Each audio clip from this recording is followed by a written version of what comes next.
am. Sup, YOLO boys. Grr. Woody, give me the blood sign. Give me that blood sign. No gang. Let's not go flashing the blood sign on the PKA. Yeah, I don't think they like that. Joker, you promised no gang signs this episode. Merca Dirk is clearly a crypt in red. No, it's a blood in red. Oh. I know that this what they want. Facts. Run up some money, I'm gone. Basically, visual masturbation. Which I guess most masturbation is visual, in a way. But just go in there and they're like, oh, we want more Merca. We want more Merca. And I'm like, oh. You know where you can get more Merca? Twitter.com/MercaDurka. That he's got going on right now. It's not going. I pushed that girl especially for this, so nobody could make a Superman joke. Oh, it was there. Even though I'm, like, clearly, you know, like... You got tight that was a Spider-Man let me tell you a story, Merca. Tell me that story. I was at a buddy's house, and he was using my Scuff controller to try it out. His kid Coupon comes code in. Woody. His kid comes in. You should like on Ex Capone. His kid comes into the kitchen. His kid is cleaning his shoes with a toothbrush. He has a nice pair of Air Jordans. He's cleaning them with a toothbrush. He's got his clothes on that he's going to wear to school the next day so his mother and father can see if they think that he looks good enough. All right, so he's cleaning his shoes. He's doing that. So he goes and brushes his teeth after he gets the approval of his mother and father about the clothes he's going to wear. He does this every night his entire teenage life. What happened to that kid? He got hit by a car next week and got killed. God, your parents doesn't mean anything. It's about how dark so fast. Yeah, Wings, now I'm just really sad. Your life worrying about their parents as much as you do. You know what you need to think in times like this is if that kid had followed me on Twitter and read just left at twitter.com/MercaDurka, if he had just you're read missing it. If you would have gotten his weather report from the YOLO boys, he would have known. All right, I have another deal. Taylor, you just drink it. See, he doesn't even need it. He just wanted an excuse to kill the glass. I gave him one. I could see there where you we go. were headed there. You are 24 years old, right, Lefty? No, I'm 25. You're 25? All right. Yeah. Well, then how about you let the fucking 27-year-old allow himself to drink as much as he wants and stop being a little bitch telling him how much he can and can't drink? You are not acting like his friend right now. The YOLO boys. You should be seeing them on your screen right now. As seen from left to right, we have YOLO Boy 1, YOLO Individual 2, and YOLO Boy 3. That's right, ladies and gentlemen. The YOLO boys. So these guys... Cash, we didn't care. They don't have a business. They don't have a YouTube channel. But apparently 3 grown-ups stuck together and decided this is a good idea. They got some goddamn weather reports or something. So 3 grown men defending our country said, let's be the YOLO boys. And, you know what they defend our country from is by informing the other troops that there are light drizzles in their area. There's a high-pressure area over the Sudan right now. The worst sponsor we have ever had, and perhaps the worst sponsor we ever will have. I the disagree. YOLO boys. I disagree. I completely love these guys. I disagree because I'm not sure. I'm crying. They have no company, they have no business, no channel, no nothing. They just want to hop on the show. Want Tyson exclusive. Okay. Taylor, I was telling someone how you get women this recently. I forget. We were talking about you on this trip, and I think I quoted you when I said, like, if you ask out 30 girls and one says yes, you're not 1 in 29. You're a winner. Yes. Yeah. Yes, it's a numbers game, and Kyle said the same thing last time on the podcast. He said it's a numbers game. Both he and I play a numbers game. Here's a strategy for all you youngins out there: is if you see an attractive woman and her unattractive friends standing around her, and you see the attractive girl getting hit on over and over, when you walk up to them, pay no attention at all to the attractive girl. Talk to the least attractive person in the group and flirt with her. That's going to make the attractive one very self-conscious, and then you leave for a little bit, come back, and she's going to be trying to prove herself to you to show that she's more valuable than her friend who's less attractive. That seems like a lot of variables that could go wrong. It's also seems just like that doesn't seem like the foundation of a good relationship. Girls, they analyze that stuff. They start thinking, why is he talking to this girl? Why is he not talking to me? I'm clearly the most attractive of this group, or am I? Am I not as attractive as I thought I was? And as long as no guys are hitting on her while you're doing that, you're in the clear. Mm-hmm. And worst case scenario, you get a nice slump buster. That's all. No, I don't go for the hogs.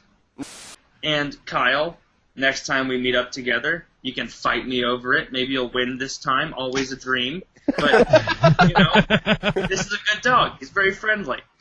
Comforting. I enjoy a him. tiny old woman's dog. Except, this is the thing about, his name is Tobo, and he was supposed to stop growing at 12 pounds. We went to the doctor, and he was 28 pounds. That's You like have if an you went to the obese doctor, old woman's dog. Wings, do you recognize this? Because you always seem to recognize things of no relevance. It's a brass paperweight. Are you retarded, man? This is World War I. It's called a it's a trench knife. It's a trench knife, and then you can. But that's not a World War I trench knife. They didn't. Yes, it is. 1918. I bought it off a Chinese website. I know it's real. Take that shit to the bank. It's a big fish. Hang on, let me click your. Wow, that is a giant fish. That's a South Carolina world record. What'd you The catch South it Carolina record. We caught we caught him in a 17-foot aluminum boat, which is right behind it. Wait, Okay. you caught it? No, my stepfather caught it. Your stepfather caught the South Carolina record? Yeah. Wow. He was 98.6 pounds. Wait, he's not the pedophile though, right? yeah, just a pedophile. I have a story. You have a story? I My have a topic can story. wait. I have a good story. Carry So, on. for those of you who don't know, I grew up on a farm, and one of my many duties on the farm was that I was like the animal executioner. Like if a dog got hit by a car and somebody had to put it out of its misery, I'd do it. Or if a cow needed the same treatment, I would do that. And it's because my dad really disliked doing it. He couldn't stand it. It hurt him to shoot these animals in that kind of way when you're like executing them. It's You dirty psychopath. business.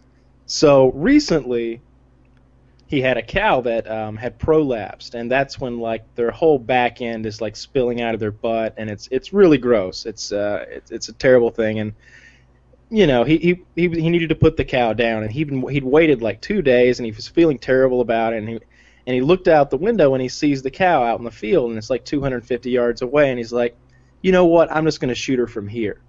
So he gets his rifle out, his deer rifle, and this rifle is usually just perfectly set, the scope is. So if you put the scope on something, it just nails it like a fucking laser beam. It's been that way since I was a kid. At some point, that had changed. So he puts the crosshair on the cow's head, squeezes the round off, and he blows her fucking front leg off.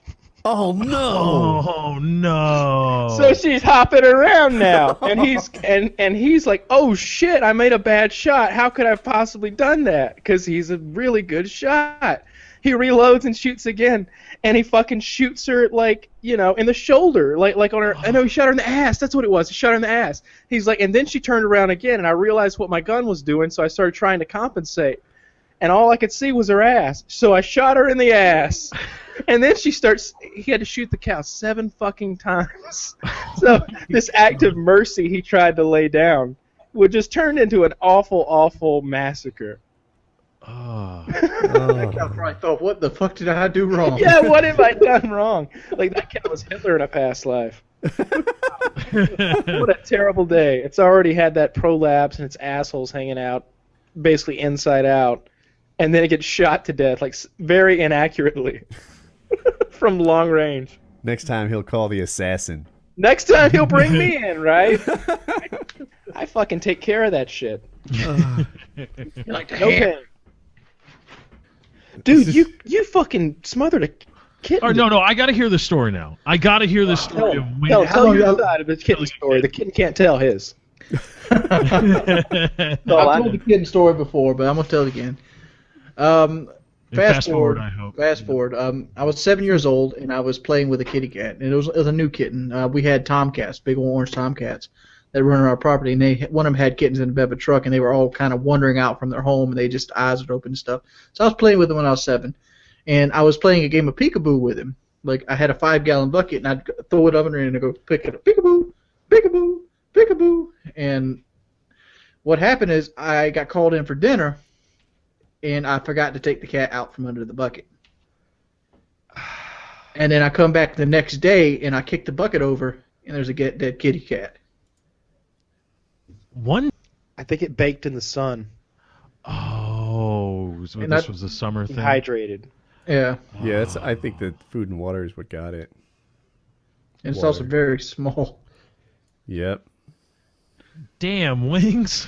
Come on, everybody's done something fucked up like that. Let's go around the horn here. What's the most fucked up thing you guys have done? I ran over my sister's dog in the street, and its guts were hanging out, and I had to shoot it in the head, like there in the street, and a car was driving by and saw me fucking do it.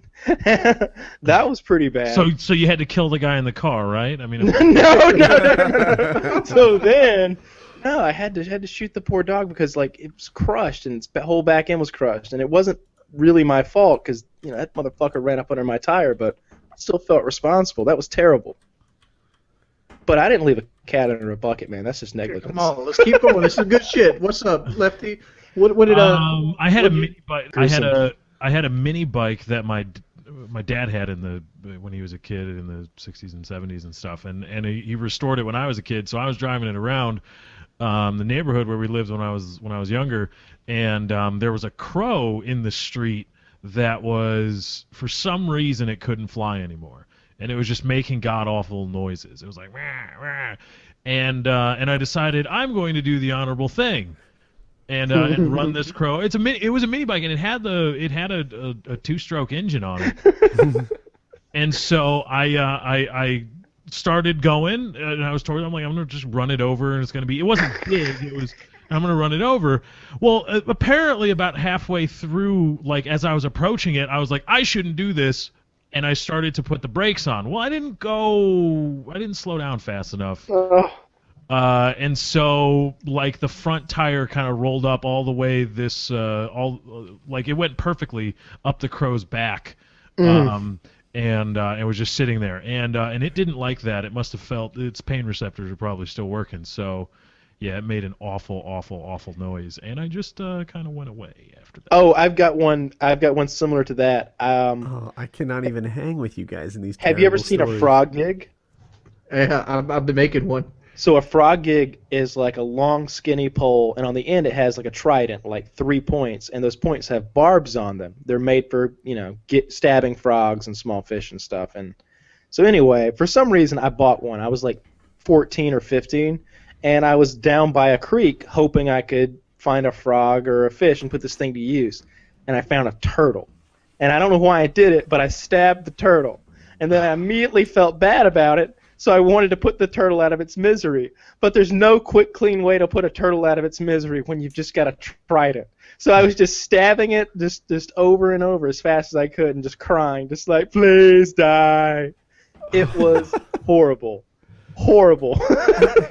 I'm George. It's not looking so bad no more. Come on, what do you got? Yeah, I guess. Yeah. Jersey, around the corner, like 2 blocks away, there was a recycling plant, and you could take your glass bottles in there, and there were dumpsters like overflowing with glass bottles. Right? People would just stack them higher and higher, and you could easily retrieve the glass bottles from the dumpsters. And it also had, I guess, what we called a lake.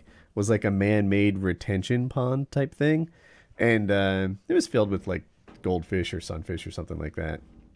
So what we'd do is we'd take the glass bottles and we'd throw them in the lake, and then we'd throw rocks at the bottles until they broke. And that was like a fun way to spend your afternoon. You've got this floating bottle that can't really go that far, and the lake was small enough that you could just run around to the other side if it got too far from you. And we used to do this a lot. So I come to school one day, and there's this guy, Brian Musser, and he's on crutches. And I'm like, what happened to you? What happened to you? And he's like, dude, never go swimming in that lake.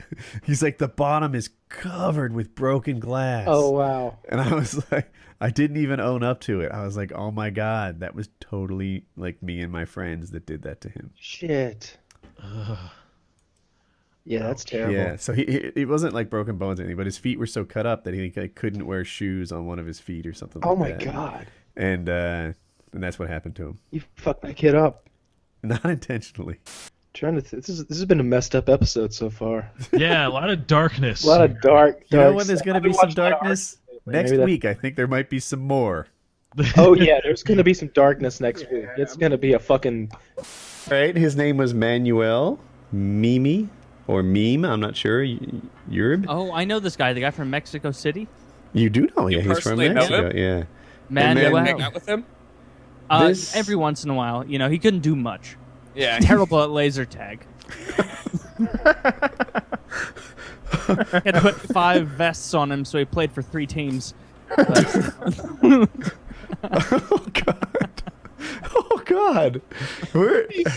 He had lost 550 pounds or something like that before Really? he died. Yeah, he had. He had at one point he was over 1,200 pounds. Oh my God, he amazing. lost a whole morbidly obese person and was still that fat. He had slimmed down to a 867. 867 pounds when he died. Break out the summer gear. What is there a food out there that you could reasonably eat to the point where you would be over half a ton?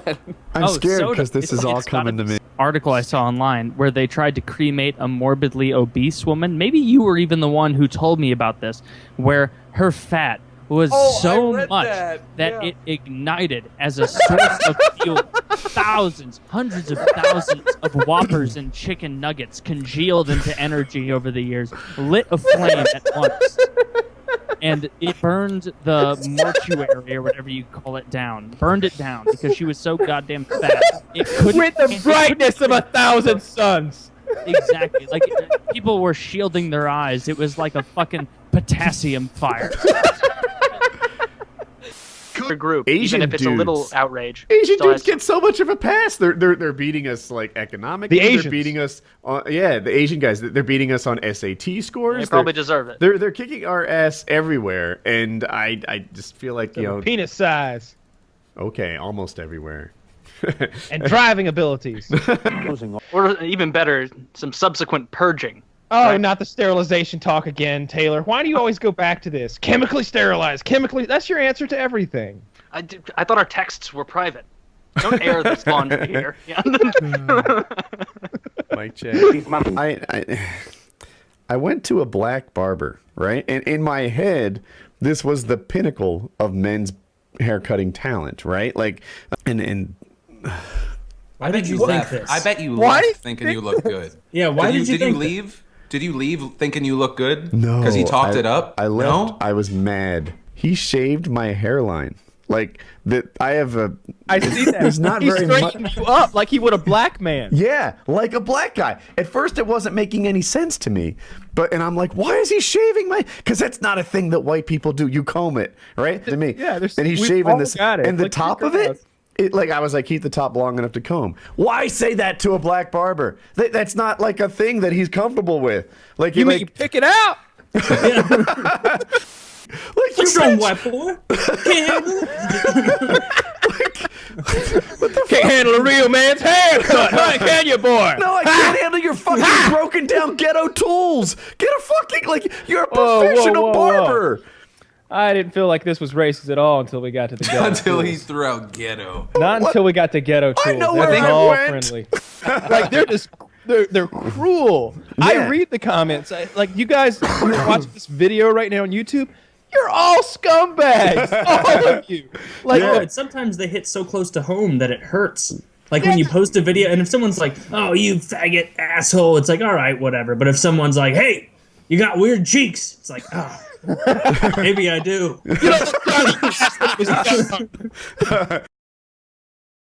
Want Tyson exclusively, and I gotta have Louis.